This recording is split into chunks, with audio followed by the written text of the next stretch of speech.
Olá, sejam bem-vindos, sejam bem-vindas, onde quer que vocês estejam nos assistindo ou nos ouvindo.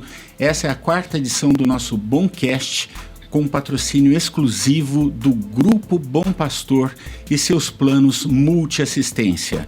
Nós vamos falar hoje sobre um assunto muito importante para você que é pai, para você que é mãe. Eu pediria sua atenção a qualquer hora do dia ou da noite, onde quer que você esteja. Gostaria que vocês prestassem atenção em nossa conversa, que é de grande valor porque diz respeito aos seus filhos e filhas, às suas crianças, aos seus adolescentes. O ano é 2025. A presença das novas tecnologias deixou de ser uma escolha. Tornou-se um caminho sem volta. Nenhum cidadão comum, entidade ou governo foi consultado sobre como, quando ou se desejávamos essas inovações da forma como nos foram impostas. Mas seu custo existe e atende por um nome: economia da atenção. Quanto mais tempo diante das telas, maior o lucro das Big Techs. Os impactos já começam a se revelar. Especialistas alertam para os possíveis danos à mente, ao cérebro, à saúde mental. Mães, pais e educadores se deparam com um desafio urgente: compreender essas tecnologias e decidir como e até que ponto elas devem ser introduzidas na vida de crianças e adolescentes. Plataformas como o Discord já acendem sinais de alerta. Como controlar o acesso? Como impedir que esse oceano de possibilidades, com potencial tanto para o bem quanto para o mal, se torne um risco silencioso? Nós, adultos, também somos vítimas do fascínio das telas e nos vemos, por vezes, hipnotizados. Mas e eles? Quais serão os efeitos desse uso contínuo nos cérebros e mentes em formação? Como as redes sociais moldam, de fato, a subjetividade de crianças e adolescentes? É sobre esse assunto que vamos conversar no episódio de hoje do Bomcast. Crianças e adolescentes, o perigo das telas e das redes.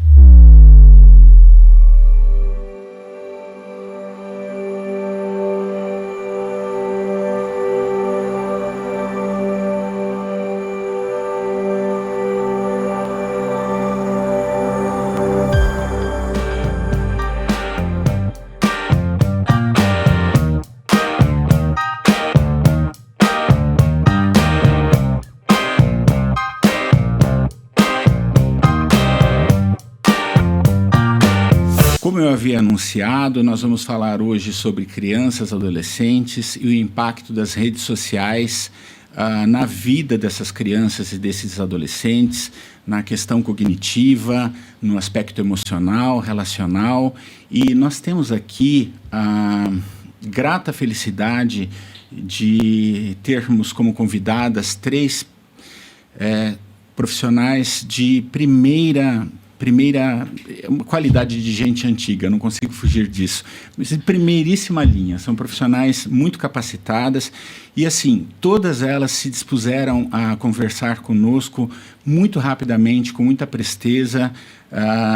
Tiveram que mexer em suas agendas, todas as 3 tiveram que olhar as agendas, mexer as agendas para estar aqui. Então, em primeiro lugar, eu agradeço de coração a presença tanto da psicóloga quanto da neuropsicóloga e também da advogada, e eu gostaria de apresentá-las agora. Vocês vão conhecer um pouco de cada uma, e eu vou começar a conversa. Eu gosto que cada uma fale um pouquinho sobre a sua história, o que levou cada uma de vocês a escolher esse caminho. Cada uma aqui escolheu um caminho por algum motivo especial.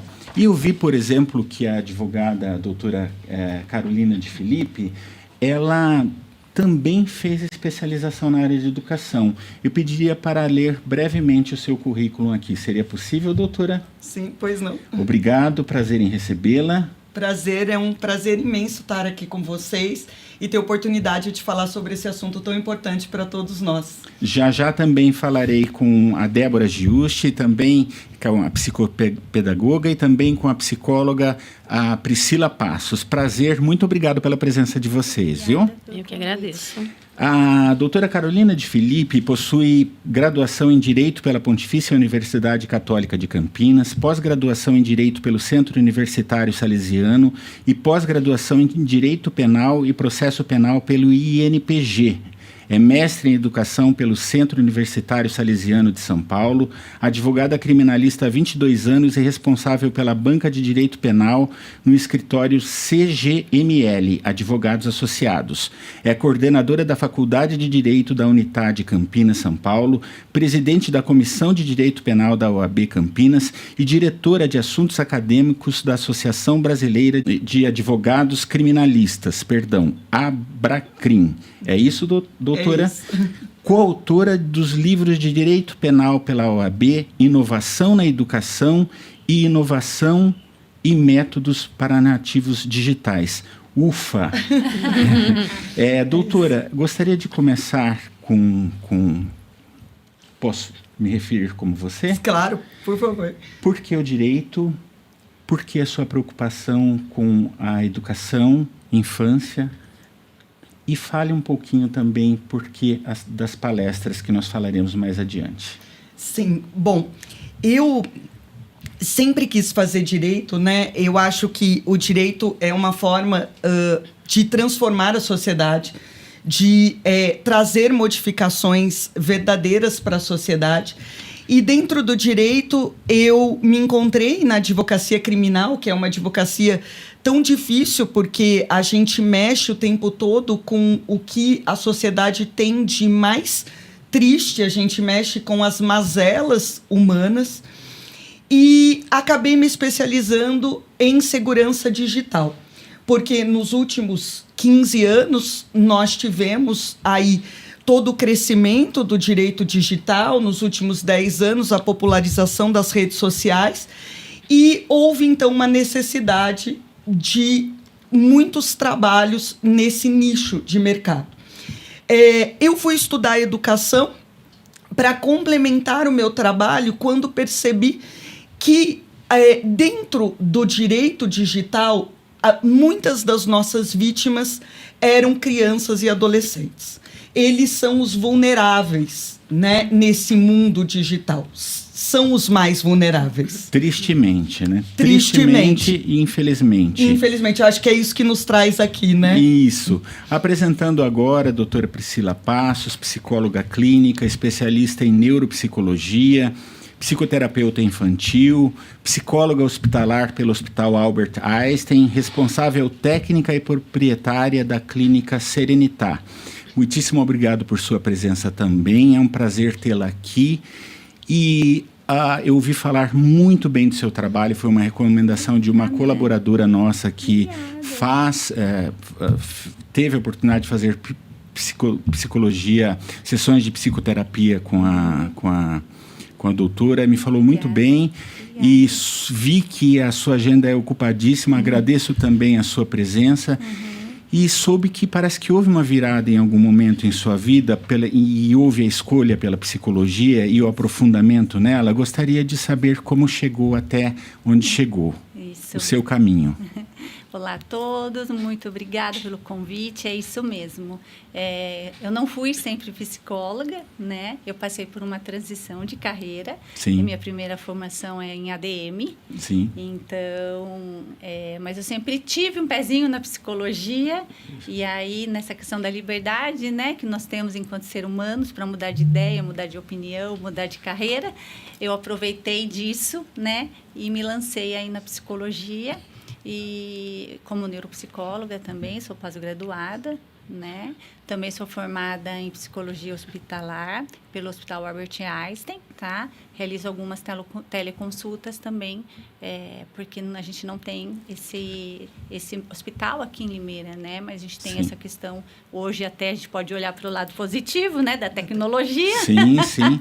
Que são os atendimentos online. Sim, sim. Então, essa é a minha história. Hoje eu atendo plano de saúde, né? Também a nível nacional aqui em Limeira e também em particular.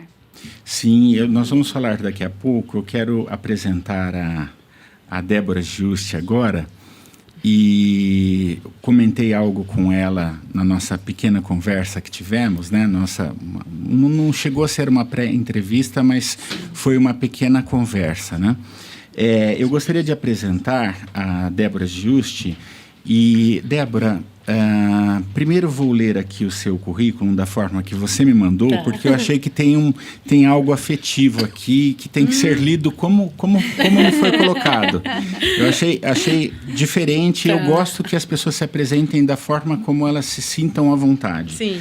Então, ela tem graduação em pedagogia, pós-graduações em psicopedagogia, neuropsicopedagogia, análise do comportamento aplicada, que é conhecida como ABA, é isso? Isso. Psicomotricidade e é graduanda em terapia ocupacional.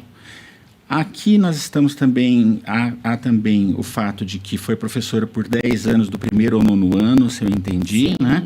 Trabalhou também com educação especial e foi professora de educação socioemocional pelo programa da Escola de Inteligência do Dr. Augusto Cury, é isso? Sim.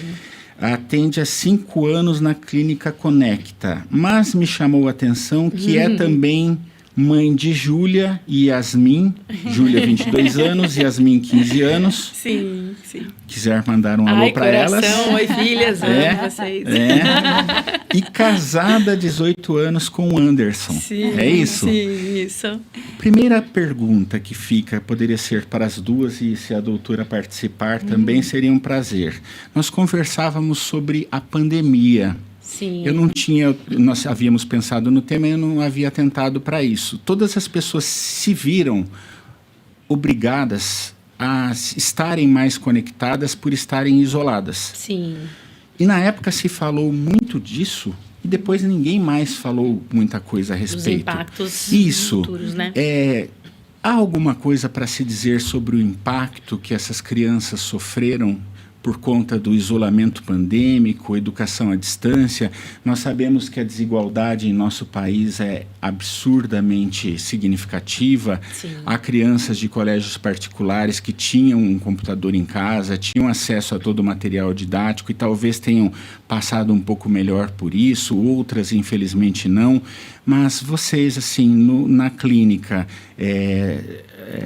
doutora Priscila, e também no seu trabalho, Débora, vocês sentiram esses impactos? Sim, o impacto foi muito grande.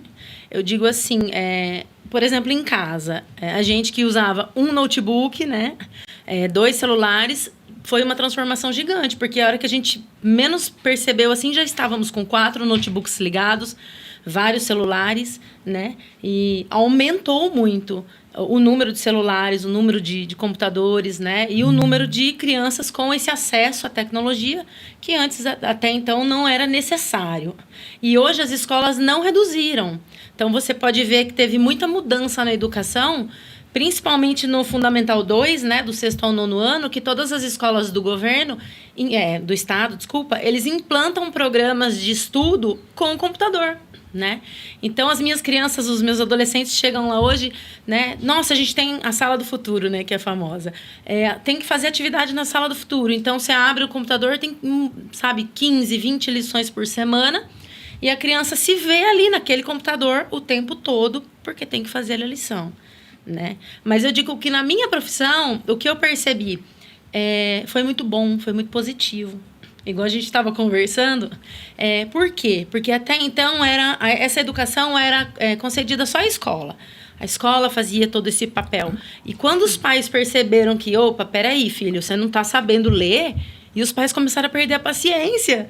Como assim você não sabe ler? Como assim você não sabe escrever? E aí eles começaram a perceber esse atraso na aprendizagem. Mas para as crianças houve um atraso de aprendizagem devido a essa educação. Com certeza. Isso é inevitável. Houve, né? Houve sim. E eu acho, né, com licença, que nós tivemos um problema com essa questão das telas, porque nós tínhamos crianças e adolescentes expostos às telas, que foram levados a essa exposição compulsoriamente, e pais que precisavam trabalhar, que estavam ocupados, então a vigilância não cresceu na mesma proporção da exposição.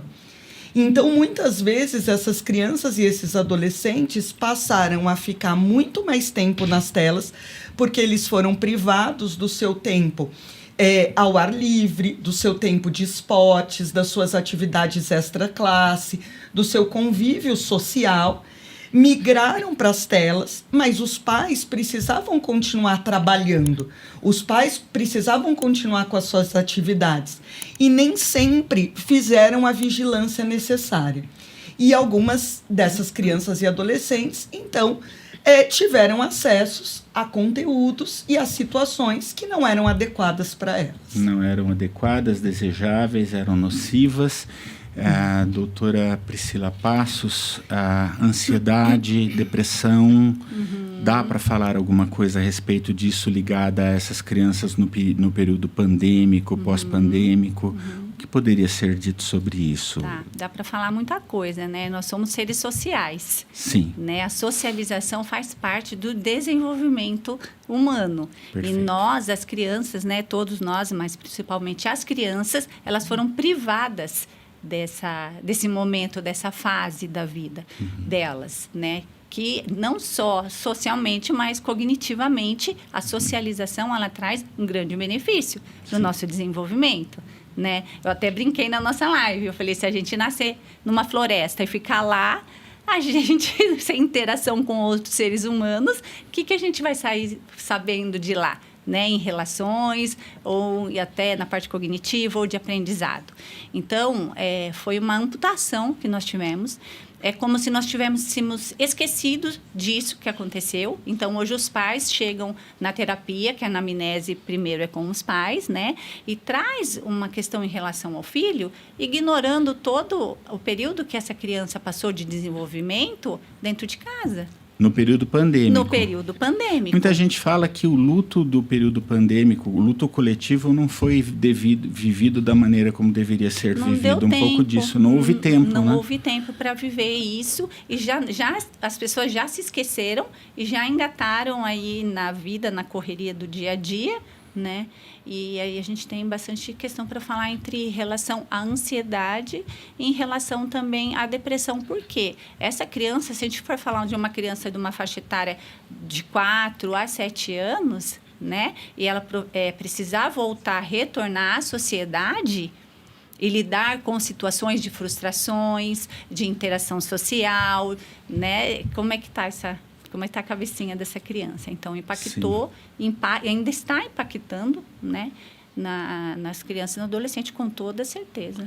E Débora, falando um pouco do seu trabalho, você percebe já alguma dificuldade na questão cognitiva, de aprendizado dessas crianças hoje que estão hiperconectadas? Existe um excesso de diagnóstico talvez aí, eu não sei se ambas poderiam falar, né? Sim. De coisas como TDAH, haveria um excesso, ou hoje há a possibilidade do diagnóstico? Isso pode estar ligado à exposição excessiva às telas, porque se fala muito dessa questão do uso constante, disparo rápido de dopamina, né? Que seriam aqueles vídeos curtos que se fica rolando e ativando uma região do cérebro o tempo todo. Não se sabe o impacto que isso terá ao longo dos anos, mas já se sabe que, já mesmo num curto período em que se pesquisa, já se sabe cientificamente que há algum tipo de impacto. Atendendo as suas crianças, percebeu alguma coisa nesse sentido, sim, Débora? Os pais, principalmente, eles relatam, né, essa ansiedade, agitação, e aí eles trazem pra gente, né? Eu acho que é TDAH. Eu falo, calma, vamos avaliar. O TDAH, eu falo que não pode ser romantizado, sim, apesar de muita gente, né, ter esse diagnóstico. Com calma. É uma equipe multidisciplinar que avalia, a neuropsicóloga que fecha esse laudo, esse resultado. Então, nós temos que ter muito cuidado com isso, muita cautela. Por quê? A ansiedade e essa agitação que as redes, né, que o celular traz, as telas trazem, elas deixam as crianças muito ansiosas. E muitas das vezes não é o TDAH, é o excesso de telas. né? A gente consegue ver. Hoje eu percebo que a criança, como impacta. Ela tá com o celular e no celular ela pode fazer o que ela quiser. Então, ela não precisa assistir um vídeo de 3 minutos. Ela pode simplesmente ir passando. Não tá legal? Tchau. Vai. E vai mudando. Então, assim, isso aumenta muito mais a dopamina, né? Acelera muito mais. E o que ensina ela? Ela pode mudar a hora que ela quiser. E aí, a hora que eu vou trazer isso para a clínica, para as questões, aí eu vou fazer um jogo com ela. Ela simplesmente olha e fala, não quero, cansei. Né? É bastante assustador, assim. Eu acompanho um neurocientista digno, muito sério, né? E que fala sobre pesquisas feitas nos Estados Unidos da América sobre a diminuição do QI das crianças dessa nova geração. É a primeira vez, né? A primeira vez na história em que o QI das crianças ficou abaixo do QI dos pais.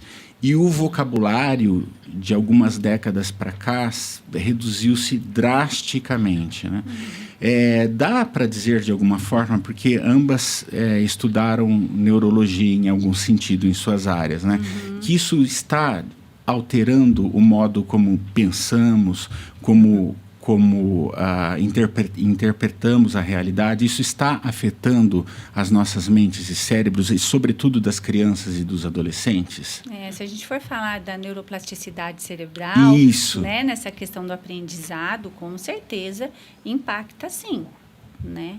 Então, é importante a gente pensar nesse contexto familiar também. Sim. Porque a criança ela não está sendo impactada pelas redes sociais e pelo uso excessivo de tela somente porque ela está na tela. A gente está falando também de uma família, porque é o ambiente que faz a criança e não a criança que faz o ambiente. Sim. A gente está falando de uma família, né, de pais que também estão na tela, enquanto seu filho também está.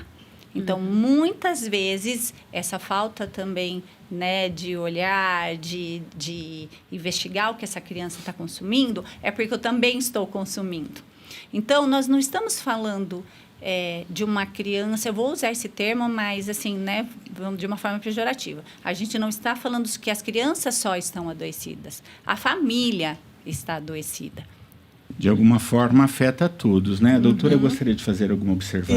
Eu gostaria sobre esse assunto, né, que alguns aplicativos e alguns jogos online, eles foram construídos com um objetivo claro. O algoritmo foi construído com o objetivo claro para esses disparos de dopamina, disparos rápidos de dopamina, que a gente chama aí dessa dopamina barata, né? Sim. Então, quando isso foi inaugurado pelo TikTok e depois seguido pelos Reels do Instagram e depois pelos Shorts do YouTube, e a gente tem outros jogos online que vão seguir isso. E a ideia dessas rolagens de 15 em 15 segundos, nós vamos ter ali essa busca pelo vídeo perfeito, em que a cada 15 segundos, uma injeção de dopamina no cérebro, e a cada 15 segundos, mais um disparo de dopamina. E a gente sabe que a dopamina é o neurotransmissor do prazer. Sim, sim. Então, nós estamos ali, a criança e o adolescente está ali buscando a próxima dose, a próxima dose, a próxima dose. E quando ela para, ou quando os pais põem o limite, aquele neurotransmissor vai a zero. E aí é claro que ela vai mostrar, então, um comportamento irritadiço, um comportamento agitado, porque, assim como qualquer outra droga... É uma adicção, é como se fosse... Ela vai querer este prazer. E as outras coisas, os outros afazeres ou os outros prazeres do dia a dia comuns não vão dar para ela essa carga de dopamina que esses algoritmos artificiais dão.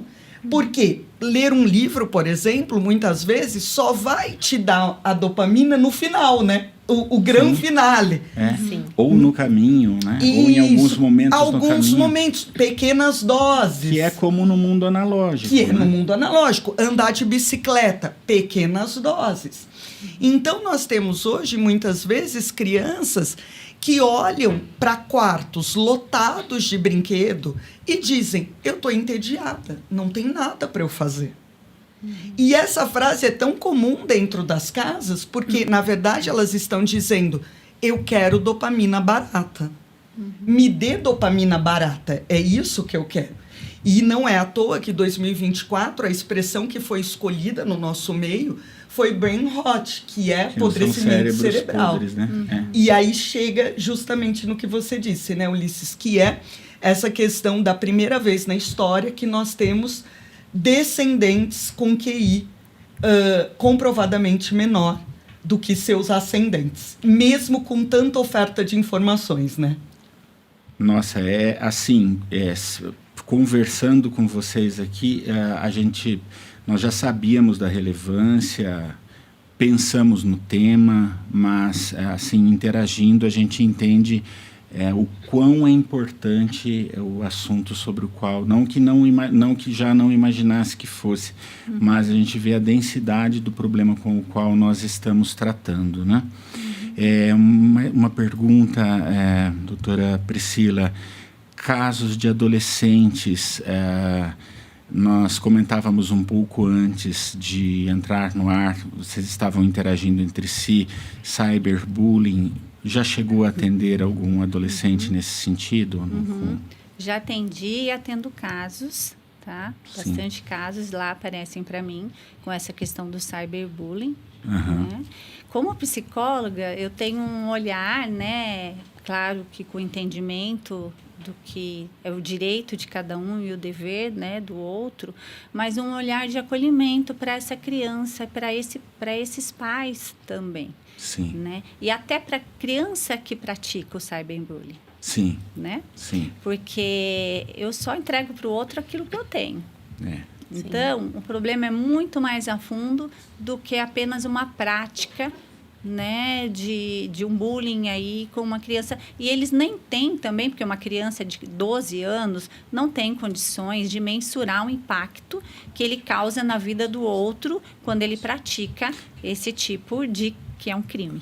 Seria até interessante que nós esclarecêssemos o que é o cyberbullying para quem está nos assistindo e não sabe do que nós estamos falando.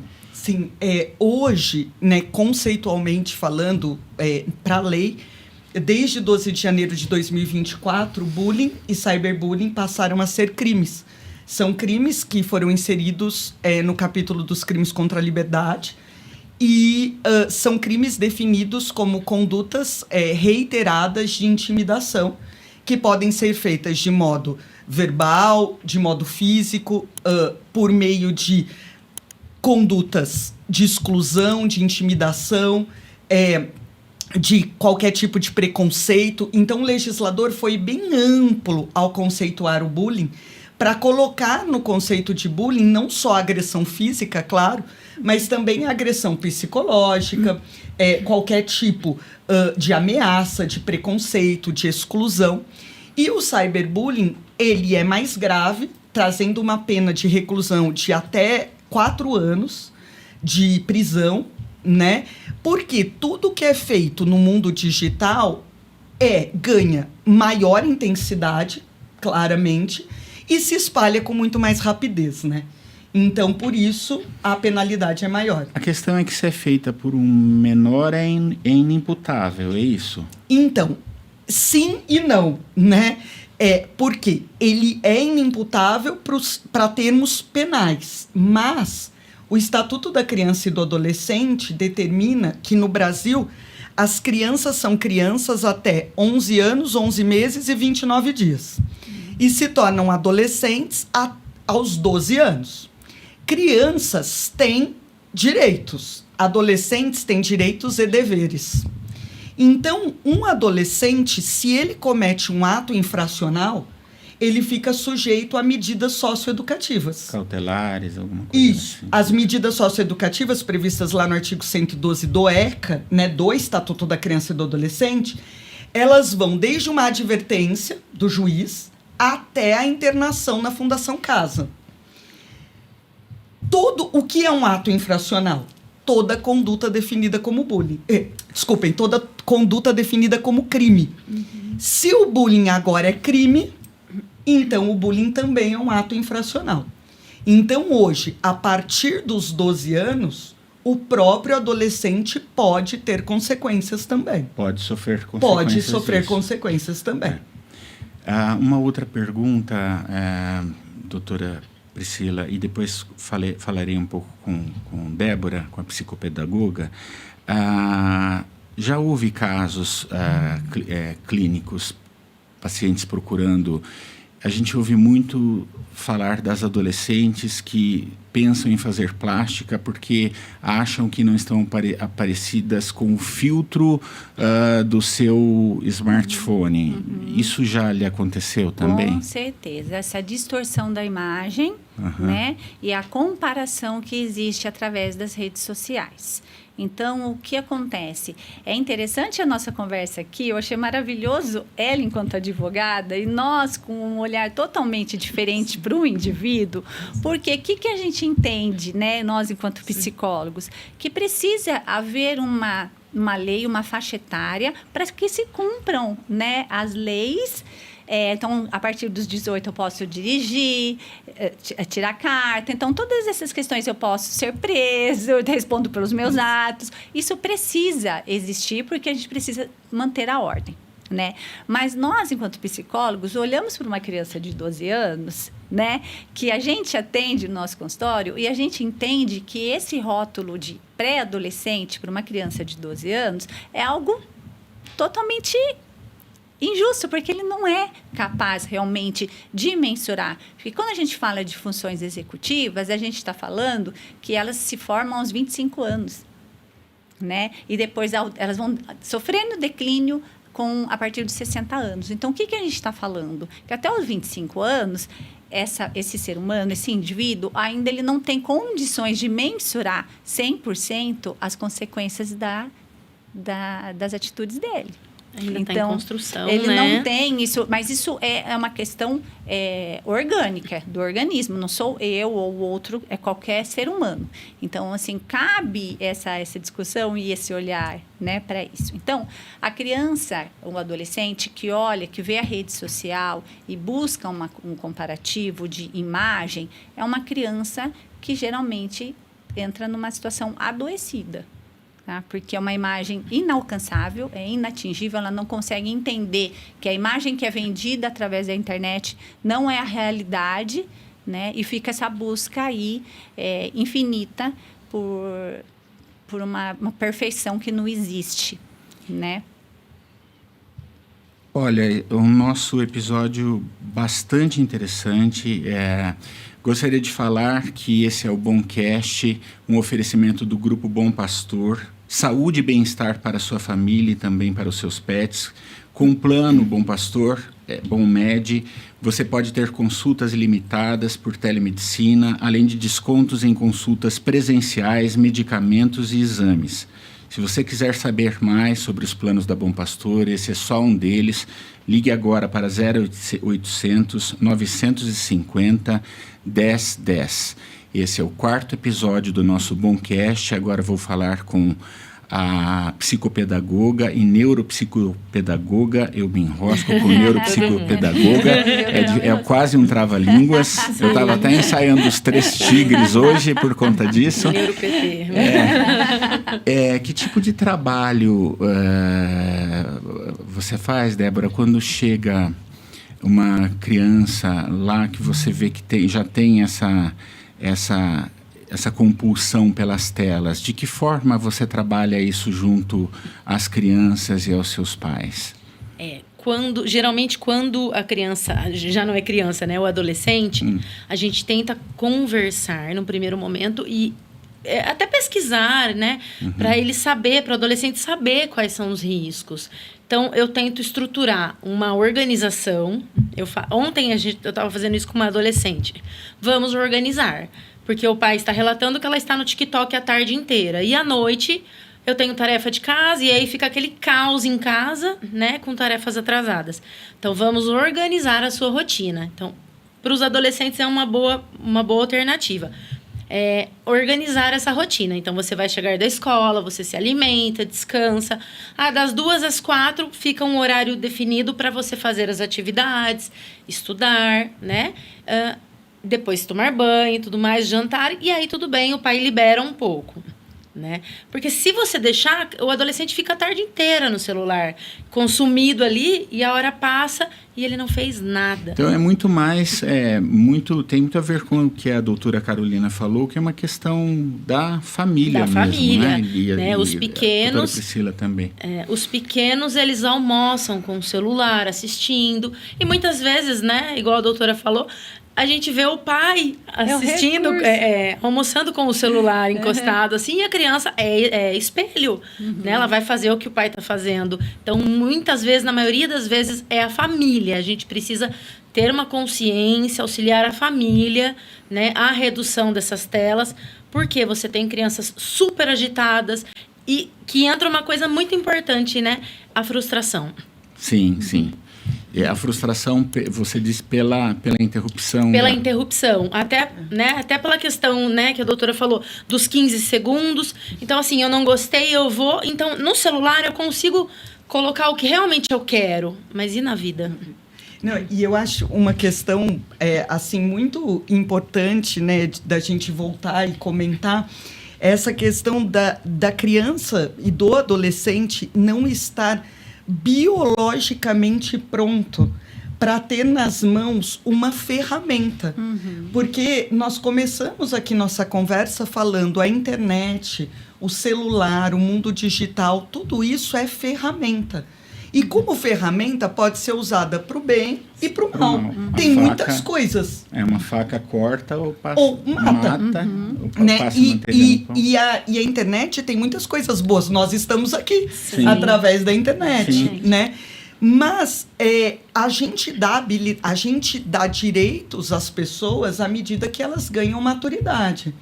Então, justamente, né, no direito, isso uma hora tem que ser pragmático, a gente tem que fixar uma idade, porque não dá para ver caso a caso. Mas essa é uma questão biológica, porque nós sabemos, e elas falam disso infinitamente melhor que eu, mas que nós nascemos com uma parte do cérebro, que é o córtex pré-frontal, que ele não nasce pronto. Ele se desenvolve ao longo da vida, né? E que é ele que faz com que nós tomemos decisões racionais, não é isso? Né? Quanto mais pronto o nosso córtex pré-frontal está, mais racionais são as nossas decisões. Quanto menos pronto o nosso córtex pré-frontal está, mais emocionais, mais impulsivas são as nossas decisões. Porque é o nosso sistema límbico que manda, né? Então, quando a gente entrega um celular na mão de uma criança, quando a gente abre as portas do mundo digital, quando a gente abre as portas das redes sociais para uma criança, para um pré-adolescente, sem que ele esteja com o cérebro pronto para isso, nós estamos dando para ele uma ferramenta para a qual ele não está preparado para lidar. Biologicamente ele não está preparado para lidar, não é isso? É isso. Nós estamos dando uma faca de corte. Nós estamos dando uma panela de pressão. Eu pergunto nas minhas palestras, com quantos anos vocês acham que o seu filho está preparado para operar uma panela de pressão sozinho? As pessoas não têm essa noção, definitivamente. E é curioso, né?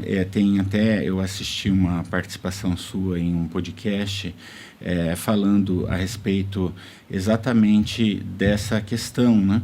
É interessante que as pessoas que estejam nos assistindo, que estejam nos ouvindo, saibam. Fala-se muito nos nativos digitais, né? Essa geração, e eu gostaria que até se comentasse um pouco, que os pais hoje ficam um pouco deslumbrados, não é, doutora?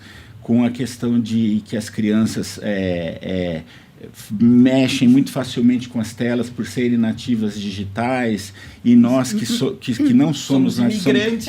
Nós somos migrantes e nós tivemos que nos acostumar com a tecnologia e achamos que por isso as crianças são geniais, né? E eu gostaria até que a senhora falou uma coisa muito engraçada a respeito disso. Eu achei bem... a minha dissertação de mestrado é sobre isso, né? Imigrantes digitais educando nativos digitais, né? É complexo, porque o migrante também chegou ali... Nós viemos de um mundo analógico e tivemos que nos acostumar com o mundo digital. Eles nasceram no mundo digital, né? E como eles nasceram nesse mundo digital, eles não têm medo desse mundo. Então, quando você põe um tablet, um celular na mão de uma criança de 3 anos, você não precisa ensinar para ela. Ela faz os movimentos de maneira totalmente... normal, né? Totalmente intuitiva. E aí nós corremos o risco e nós caímos às vezes na armadilha de criar essa geração dizendo como vocês são inteligentes, como vocês são espertos. Vocês abrem e fecham aplicativos sem ninguém ensinar, entendem tudo de tecnologia, né? Eu, na sua idade, só comia areia, né? Mas você manja tudo de tecnologia. E eles acreditam nisso. Só que, na verdade, e a gente volta no assunto que a gente falou também, eles são tão imaturos como qualquer criança de 6, de 8, de 10, de 14. E ainda trazem os resquícios da pandemia, não é isso? Sim, é isso. Porque maturidade, só a vivência dá para eles, não é isso? Só o acertar e errar. Só o quebrar a cara, não é isso? O uso da tecnologia não dá maturidade para ninguém. Então, se eles são criados acreditando que saber usar a tecnologia traz para eles maturidade, conhecimento, faz com que eles se aventurem em coisas muito perigosas. E aí são esses problemas que chegam lá na mesa do meu escritório, né? Nós vamos falar sobre esses riscos maiores daqui a pouquinho. Doutora Priscila Passos, há casos em que já foi necessário encaminhamento para psiquiatra, para medicalização eventualmente de um adolescente que tenha ficado muito dependente desses equipamentos, ou criança, não sei.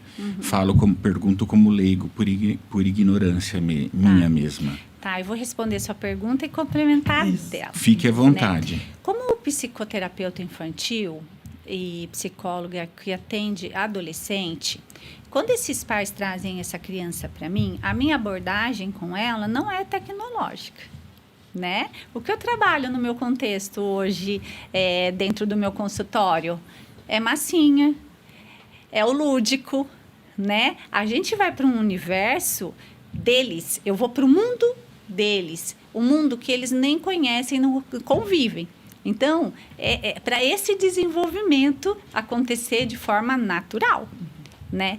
Então, assim, é tão interessante, é tão contraditório que, na verdade, essa questão tecnológica que eles tanto buscam, né? Quando chega num atendimento psicoterapêutico infantil, ele vai para um universo totalmente aleatório ao que ele vive e hoje, é um pouco, né? também o trabalho da Débora, não é isso? Traz também para o mundo real. Eu tô lembrando, né? Você está falando e eu tô pensando, às vezes por isso que eles gostam tanto por de isso estar que conosco. Eles gostam de estar. Porque eu sento no chão, eu brinco de Lego, eu brinco de massinha, quebra-cabeça, são jogos, né, que usam ali o raciocínio lógico, o pensar, coisa que eles não fazem, né? Isso, não fazem com os pais, não tem esse momento, né? Olha, eu conversei com a coordenadora geral do Colégio Objetivo de Indaiatuba, a Débora Vilete, inclusive, que fez a indicação, e ela me falou a respeito, tocamos num ponto interessante agora, sobre a proibição da questão das telas nas escolas, né? Sim, agora. E eu percebi, né,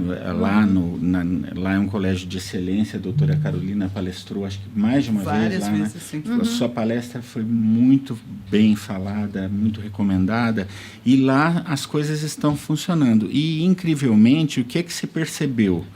que essas crianças que ficavam com o rosto colado nos celulares e adolescentes voltaram a interagir e a brincar no horário do recreio. Esse é um relato de paciente meu. Isso, olha que coisa curiosa. Pode falar. Tem paciente meu que está muito melhor agora sem celular na escola. Sim. Porque agora a gente brinca, a gente conversa, eu conheço faço novas amizades que eu não fazia antes, pessoas que eu nem conversava. Então, até eles estão trazendo esse relato para sessões de que realmente foi um benefício.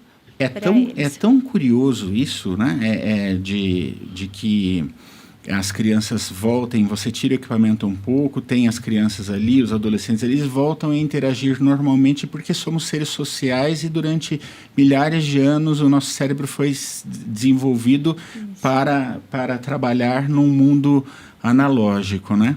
Acho bem interessante. Inclusive, ela me fez um relato sobre as carteiras, que eu me lembro que na minha época de escola eu era um aluno comportado, mas eu era o aluno comportado que rabiscava a carteira. E esse fenômeno havia desaparecido com os celulares. E veio esse efeito colateral. É curioso isso, né? Quer acrescentar alguma coisa, doutora? Não, eu lutei muito para que os celulares fossem proibidos nas escolas, lutei de forma junto ao legislativo mesmo, para que as leis acontecessem, porque escola é lugar de socialização, né? Escola é lugar... os nossos filhos, as nossas crianças e adolescentes não precisam de mais esse espaço com tantos perigos lá dentro. E eu acho que a gente só ganhou com isso. E mesmo quem tinha resistência em relação a isso hoje, com praticamente 6 meses de vigência da lei, eu acho que hoje está convencido que a gente só teve ganhos em relação a isso. Só é triste porque eu tenho essa referência de colégios particulares, mas eu conversei, por exemplo, no meu trabalho com 3 estagiárias, né? E, portanto, estudam em escolas estaduais, me deram relatos assustadores, assim, de escolas que é proibido, mas o aluno usa. É proibido, mas o aluno diz que está pesquisando, então ele confronta os professores com isso, sabe? Isso é triste. Mais triste do que isso, eu vi um relato essa semana lá também, porque eu fiz uma pesquisa com as estagiárias, assim, e fiquei assustadíssimo porque ela me disse assim, olha, não sei se coordenador ou professora, não usem o ChatGPT, que é mais um outro grande problema, né? Porque aí vocês conseguirão usar esse trabalho no prazo.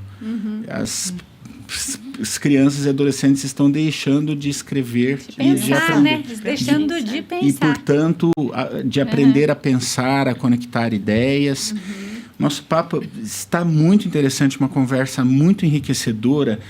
Doutora Carolina, eu pediria licença só um minutinho. Eu vou conversar um pouco com a gestora de parcerias, a charada, nossa psicopedagoga. Agora eu vou conseguir, hein? Em neuropsicopedagoga. Tropecei de novo. Débora Juste. E é a nossa Débora Calandrin, e ela faz questão que se frise com N. Veio falar um pouco hoje dos nossos consultores de benefícios. Todas as pessoas que têm planos da Bom Pastor, todos os nossos associados da Bom Pastor, têm descontos em inúmeros estabelecimentos comerciais, na área médica, em exames. É isso, não é, Débora? Sim, é um prazer imenso estar aqui novamente e falando para vocês sobre os consultores de benefícios que todos os clientes do Grupo Bom Pastor têm acesso, inclusive aos consultores de benefícios, que fazem a triagem das especialidades, as informações sobre valores de consultas, logísticas, agendamento de consultas. Então, assim, se o cliente tem alguma dúvida, alguma necessidade, ele entra em contato no 0800 950 1010, opção 4, e fale com o consultor de benefícios. E a sua dúvida será esclarecida e você será ajudado. Então, qualquer plano que a pessoa tenha, seja o Bom Alto, seja o Bom Médico com telemedicina, seja o plano ligado à assistência funeral, ou mesmo o Bom Pet, qualquer plano nosso, qualquer associado tem direito a esses descontos. Sim, a rede de parceiro é para todos os clientes Bom Pastor. E, assim, se a pessoa quiser acessar esses descontos através do site da Bom Pastor, é possível também, Débora? Sim, é possível sim. Ele entra no site, né, grupobompastor.com.br, e ele vai acessar lá serviços e benefícios. E aí tem toda a rede credenciada. Mas se ele tiver alguma dúvida em acessar o site ou ter dificuldades em achar o profissional, ele entra em contato com os consultores de benefícios que vão alinhar para ele a necessidade. Gosto muito do seu exemplo, que são como secretários particulares dessas pessoas, é isso? Dos Sim, associados? eu gosto de usar esse exemplo, sim, porque na verdade acaba sendo mesmo, porque é uma pessoa que está lá à sua disposição para te ajudar na sua necessidade, e às vezes você acaba se confundindo em endereço, em especialidades ou até com os valores, e você tendo esse consultor à sua disposição, o secretário ou a secretária, ele faz tudo para você, ele acaba enviando para você o agendamento, com o horário, com o local e a guia de atendimento. Então, somos uns secretários. Muito obrigado pela sua participação. O número do telefone para quem quiser mais informações, Débora? É o 0800 950 1010, opção 4. Lembrando também que nós temos a nossa rede de vantagens também, que é possível acessar pelo site. Nessa rede de vantagem, nós temos vários parceiros, né? Inclusive na área de beleza, na área de educação. Então, temos voucher de desconto. Então, o consultor de benefício também pode te ajudar na dificuldade em estar entrando e acessando essa rede de parceiros que nós temos. Número do telefone para quem quiser mais informações, 0800... 0800 950 1010, opção 4. Um prazer recebê-la mais uma vez no nosso Bomcast, Débora. Prazer é todo meu. Um abraço para o esposo, para as filhas e para o Pistache. Um dia as nossas convidadas saberão quem é o Pistache. Olha, o Pistache, ele fez a diferença nessa pandemia. Tem tudo a ver com o tema de hoje, né? Graças a ele, minhas filhas não ficaram na tecnologia. Então, um grande abraço ao Pistache. É o grande cachorrinho, o grande pequeno cachorrinho da Débora Calandrin. Vamos continuar aqui a nossa conversa. Estão com a gente aqui hoje a doutora Carolina de Filipe, estamos também com a psicóloga Priscila Passos e com a psicopedagoga e neuropsicopedagoga, agora consegui. Parabéns, Débora Giusti, até que enfim, um dia a gente aprende, né? O programa termina e a gente aprende.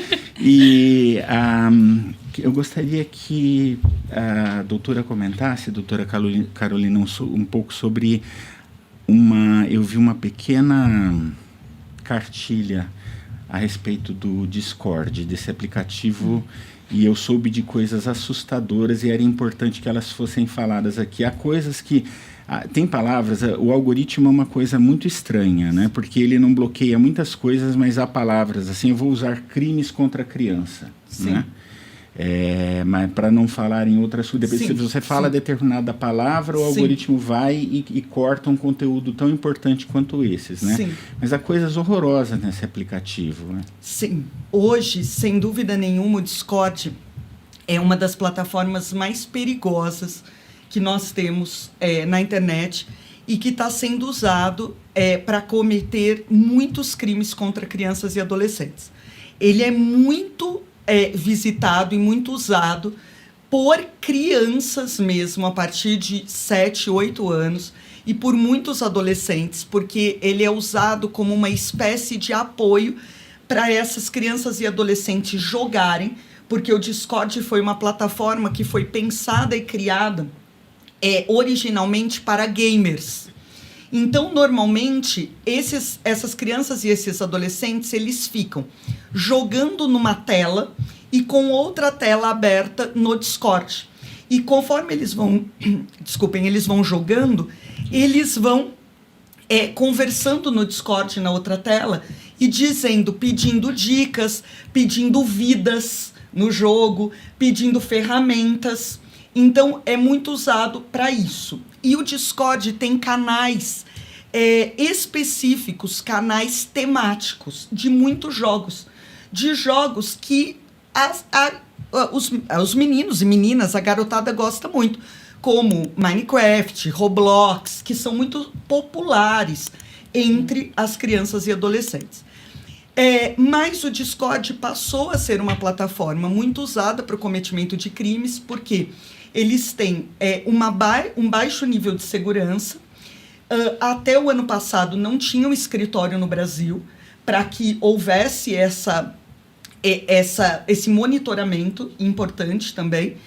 E, para vocês terem uma ideia, muitos dos ataques que aconteceram em escolas em 2023, a maioria deles foi planejada dentro do Discord. Esses ataques foram planejados? Planejados. Os meninos combinaram, compraram as suas armas, receberam os incentivos, receberam dicas todas dentro do Discord. E foi por isso que dali se deflagrou várias operações policiais e se prendeu alguns jovens extremamente cruéis dentro do Discord.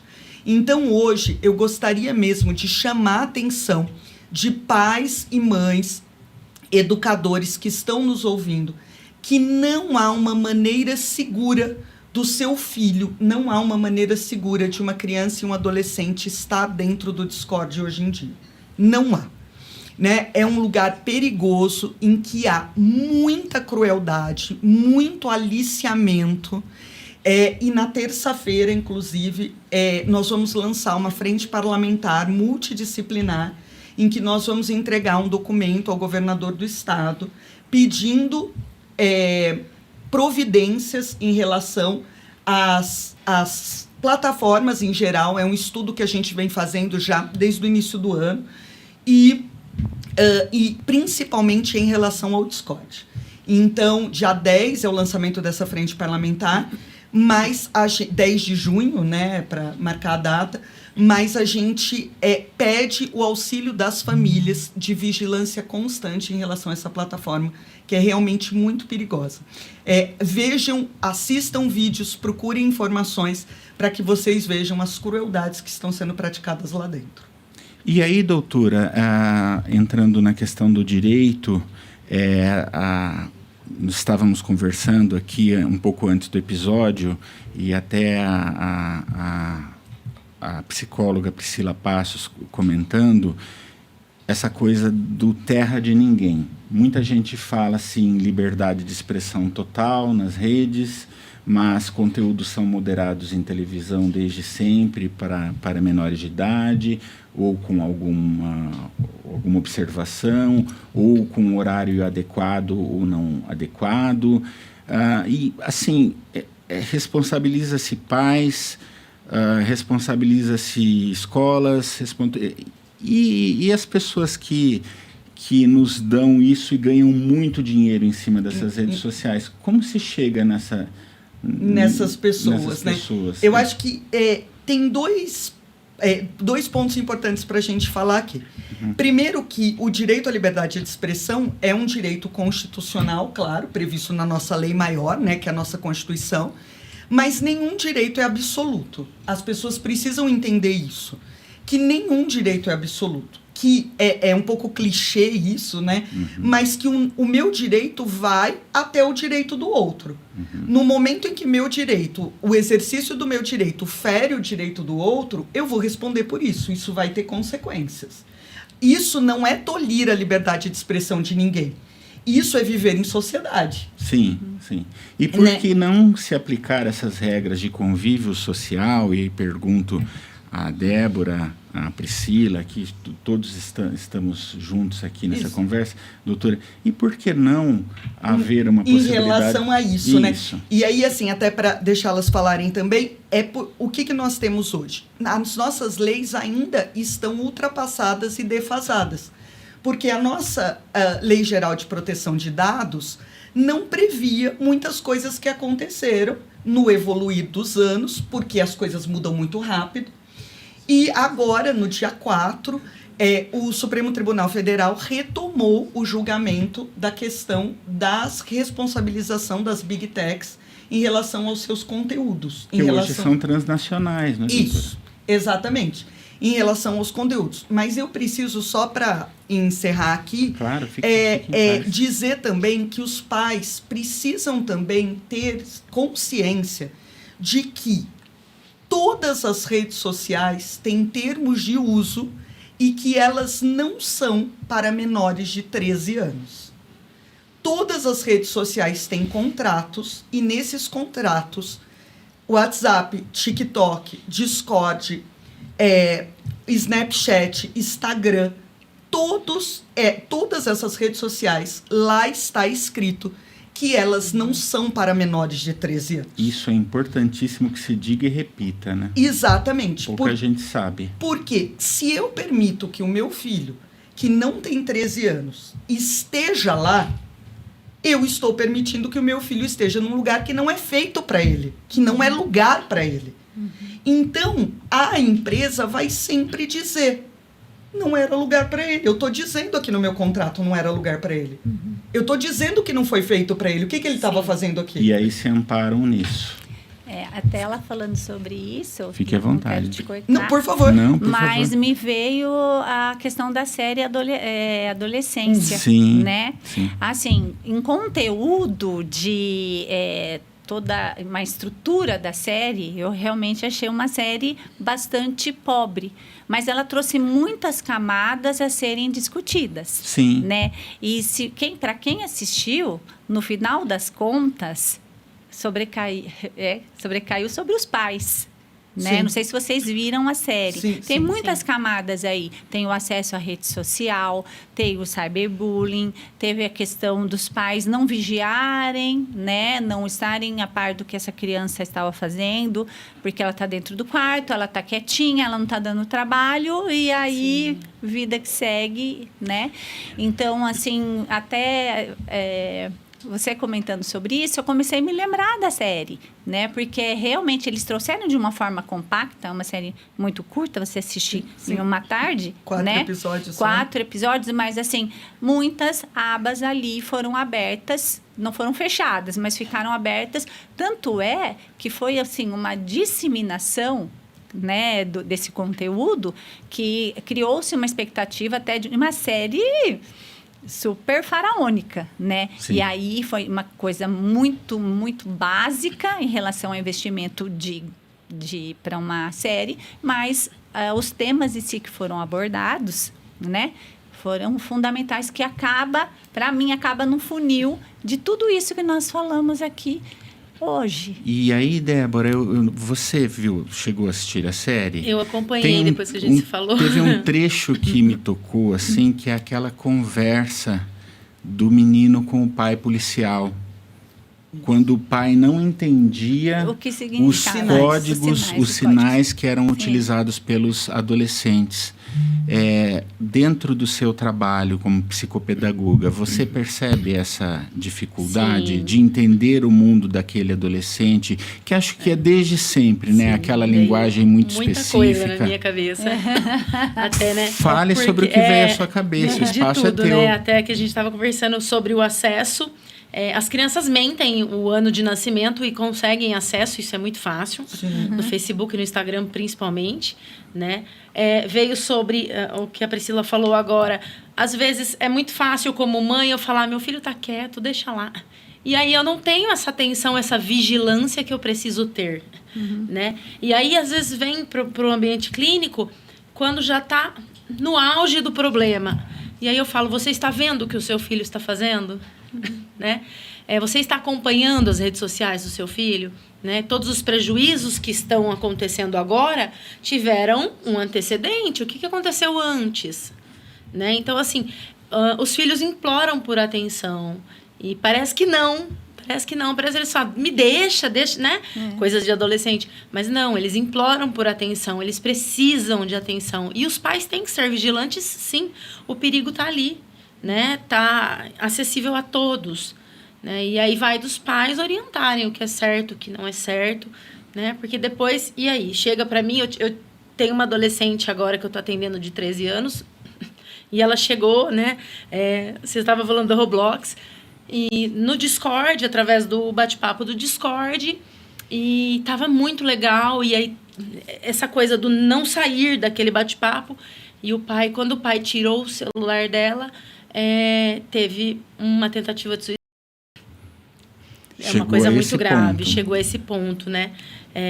Por quê? Porque ela não aceitou o fato de perder o celular, porque ela precisava conversar no chat, no chat que fala, né, lá, no canal. Ela precisava conversar, os amigos estavam esperando, e ela ficou num momento tão desesperador dela ali, que nós tivemos esse problema, que foi encaminhada ao psiquiatra, como a Priscila falou anteriormente também. Queria acrescentar, eu percebi que ia falando alguma coisa, Priscila. Quando ela... porque a gente começa a pensar, Sim, e as favor. ideias vão se encaixando e começa a ficar muito familiar para nós, né? Esse comportamento da criança. A gente está falando de conflito de gerações, né? A gente precisa entender isso, que nós pais estamos num conflito de gerações, assim como os nossos foi com a gente na nossa época. Sim. Né? Então, também não adianta falar aí que a rede social, que precisa ser radicalizado, né? A utilização, mas a consciência dos pais. Eu ainda vou bater nessa tecla, eu ainda entendo que é um ambiente, né? E que nós estamos falando de crianças e adolescentes que estão aí correndo risco, vulneráveis, mas os responsáveis pela vulnerabilidade, pelo zelo e a vida dessa criança ainda são os pais. Ainda são os pais, né? A gente observa muito educadores dizendo que os pais hoje esperam que as escolas façam pelos filhos o que eles não fazem, né? A educação a formal é uma coisa, né? Mas a escolarização é uma coisa, mas essa formação de caráter, esses princípios e esses nãos, né? Que se os pais não derem limites, não disserem não, a vida em algum momento dará esses nãos, né? E cria-se hoje também um pouco... Há também um excesso de zelo no sentido de não vou dizer não vou magoar, não vou frustrar. E aí cresce-se um adulto, vira-se um adolescente, um adulto muitas vezes sem limite, porque esses limites não foram colocados no momento certo. É porque a nossa geração de pais, eles buscam ser amados, né? Sim. Eles buscam ser amados, não respeitados. Sim. Isso é narcisismo. Isso não, né? Alguns podem trazer o traço narcisista, mas a gente está falando também de uma geração que precisa também de um cuidado psicológico aí, mas a gente está falando de pais que, ao invés de respeito, busca amor. E, na verdade, se a gente for pensar nas nossas relações, quando o respeito acaba tudo. Sim. Então, na verdade, o que precisa ser buscado hoje? O que orienta hoje? Busque o respeito do seu filho, né? E não o amor, porque essa necessidade de ser amado é o que acaba liberando essa permissividade para não magoar, não frustrar, porque eu preciso de amor, né? Então... E eu nem falei no sentido narcisista patológico, no sentido de que é essa necessidade de todos nós mesmos.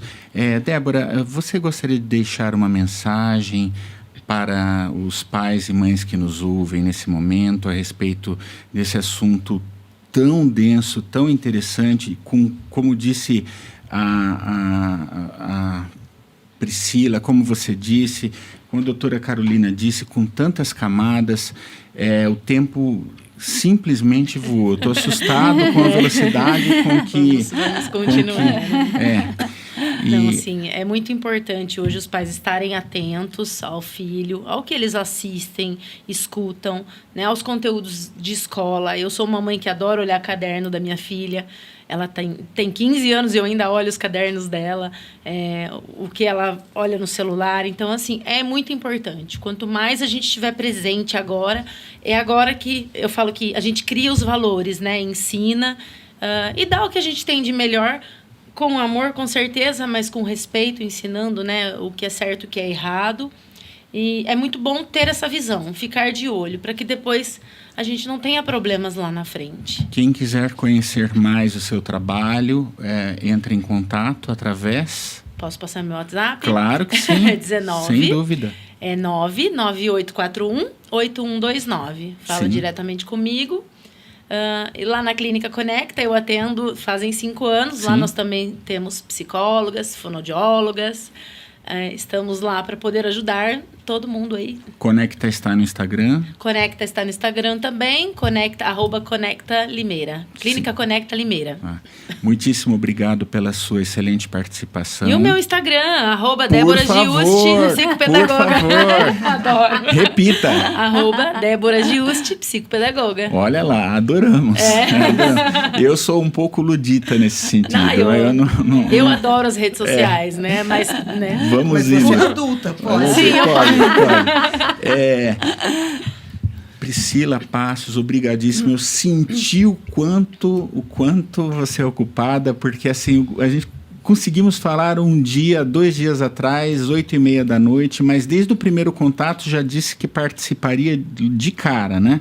Já me falou do trabalho da Débora também, agradeço demais e fica aqui o microfone e as câmeras para você dizer o que você tiver vontade, o que for necessário. Primeiro agradecer o convite, agradecer a indicação, a oportunidade, né, de conhecer pessoas novas. A Débora já é minha amiga, colega de trabalho, a gente troca informação, troca pacientes e assim, agora conhecê-la é um prazer. Espero que a gente se encontre mais vezes. Eu quero deixar assim aqui, vou deixar meu Instagram, vou deixar meu telefone, né? Mas vou deixar um recado. Nós precisamos ser genuínos, né? Com o que a gente vive e com o que a gente posta, né? E em relação ao nosso trabalho também. Eu acho que isso que faz a diferença, quando a gente vive aquela verdade. Tá? E eu acredito que o que tem impactado hoje na criação dos filhos e no desenvolvimento do indivíduo é exatamente isso. Essa desconexão com a realidade, essa desconexão com a própria identidade. Quando eu estou dilacerado, eu estou quebrado, eu estou com um filho cheio de problemas e eu posto uma selfie sorrindo e fingindo que está tudo bem. Que é o nosso duplo. As pessoas hoje, eu li um livro, eu não sei, me perdoem, eu não sei a pronúncia, porque é uma expressão em alemão. Talvez Doppelganger, alguma coisa assim, de uma escritora que é canadense, vive nos Estados Unidos. Ela escreve um livro exatamente sobre esse duplo, sobre a confusão que fazemos com esse perfil. Nós não somos esse perfil, mas há uma confusão dos próprios adultos com o perfil que criam nas redes sociais. É um livro que recomendaria a todos. Eu li, é longo, li de um fôlego só. É interessantíssimo e faz exatamente essa reflexão. É isso. Muito, vai além, mas versa sobre isso. Para que as pessoas conheçam a Serenitá, conheçam o seu trabalho. Vamos lá. Meu WhatsApp é 19-9161-9704. Esse telefone é o telefone da clínica, então, através dali, consegue entender sobre agendamentos, horários de disponibilidades. Eu tenho mais psicólogas lá que me ajudam hoje, né? Minha agenda está muito, muito cheia, então eu acabei expandindo e trazendo profissionais que eu acredito que fazem parte, né, do meu perfil para complementar lá, para a gente conseguir ampliar essa rede, né, de auxílio, de atendimento desde criança, né, infantil até adulto. Seguem essa linha de trabalho, esses profissionais. É isso, seu Instagram? Clínica Serenitá. Clínica Serenitá. Doutora Carolina de Felipe, muitíssimo obrigado. O microfone é seu. E muitas palestras agendadas pela frente? Muitas. Muitas. Ainda bem, né? Em escolas? Escolas, empresas, igrejas, né? Em muitos lugares. Para falar com a comunidade, eu acho que isso que eu deixo aqui, como diz um ditado, a gente precisa de uma aldeia para educar uma criança, né? Então, que a gente possa se unir nessa nessa multidisciplinariedade para educar nossas crianças e nossos adolescentes, que a gente possa se unir como sociedade para trazer essa proteção para as nossas crianças e nossos adolescentes. Então, eu agradeço muito o convite de poder falar sobre esse assunto aqui. Eu estou muito feliz de estar indo em tantas escolas, tantas igrejas e empresas e poder estar falando sobre esse assunto que é tão importante para a proteção das nossas crianças e adolescentes. Quem quiser fazer contato a respeito de suas palestras, do seu conteúdo... Eu vou deixar os 2 Instagrams, o meu pessoal é @carolinadefilipe e o da faculdade, que leva para o meu site, leva para cartilhas. Eu tenho uma cartilha anti-bullying e uma cartilha de consciência digital. Importantíssimo. Então, o que vocês podem baixar lá é @faculdade Unitá. @faculdade Unitá. Isso. Muitíssimo Muito obrigado, doutora Carolina. Muitíssimo obrigado, Priscila Passos, doutora Priscila Passos. Muitíssimo obrigado, a nossa psicopedagoga e neuropsicopedagoga, Débora Giusti. Obrigadíssimo a vocês.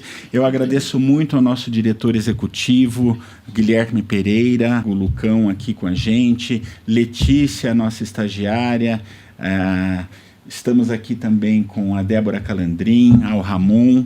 Agradeço ao Rafael Beccari, que é responsável pelo marketing. E, mais uma vez, agradeço imensamente ao Grupo Bom Pastor, que nos permite estarmos aqui tendo mais uma conversa tão relevante a todos. Muitíssimo obrigado pela audiência, muitíssimo obrigado por quem nos acompanhou, para quem nos acompanhou até agora. E é isso, que nós possamos nos unir e possamos utilizar essas ferramentas de uma forma positiva. Quanto maior for esse movimento, a interdisciplinariedade, o contato entre pessoas de camadas de extrações diferentes da sociedade, melhor será o resultado. Não pensarmos só em si, só no nosso umbigo, só na nossa família, mas somos todos interdependentes. Eu acho que essa é a mensagem. Muitíssimo obrigado a todos.